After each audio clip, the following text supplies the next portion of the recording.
Si è chiusa l'imbattibilità esterna dello Sciacca, siamo qui con il tecnico Galfano che salutiamo subito e chiediamo, mister, una partita molto complicata in un campo come quello contro il Marineo, pochissimi tiri in porta, poche azioni offensive, cosa è successo quest'oggi?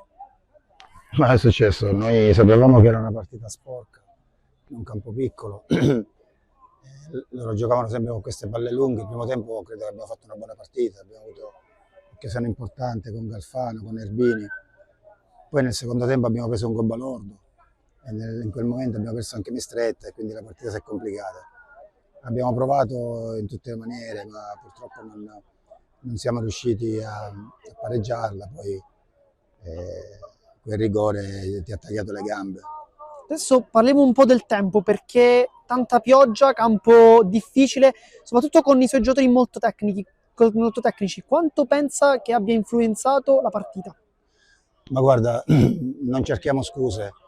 Oggi la squadra sicuramente non è stata brillante. Abbiamo giocato in un campo, come ha detto prima, come ha detto lei, un campo scivoloso, è normale che la nostra tecnica su un campo così, dove la palla non si giocava mai, la palla stava sempre in aria, rimbalzi fasulli, è normale che non abbiamo potuto fare la solita nostra gara. Però non cerchiamo scuse, purtroppo dispiace, siamo caduti dopo 13 risultati utili e dispiace perdere in questa maniera perché il gol sicuramente si poteva evitare, che è stato anche un infortunio nostro. Niente, è andata così, bisogna guardare avanti, non deprimersi perché questa squadra fino ad ora ha sempre fatto il proprio dovere, non ci siamo esaltati prima e non ci dobbiamo deprimere adesso, dobbiamo ricominciare, alzare la testa e lavorare, questa è l'unica medicina che conosco. Nel secondo tempo, infortunio per Mistretta, le chiedo quali sono le prime indicazioni.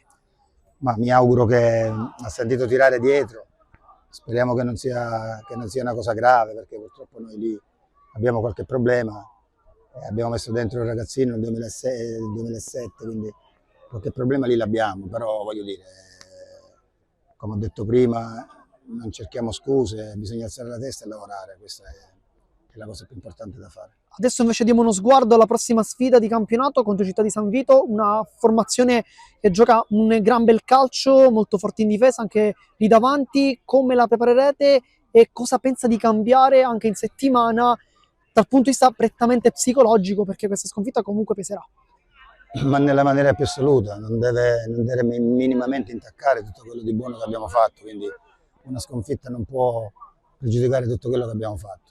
Purtroppo bisogna guardare gli infortuni perché oltre a perdere Mistretta ho perso pure il capitano Di Gregorio nel primo tempo, che anche lui si è fatto male, quindi dobbiamo intanto vedere come stanno, raccogliere le forze e ce la giochiamo come abbiamo sempre fatto.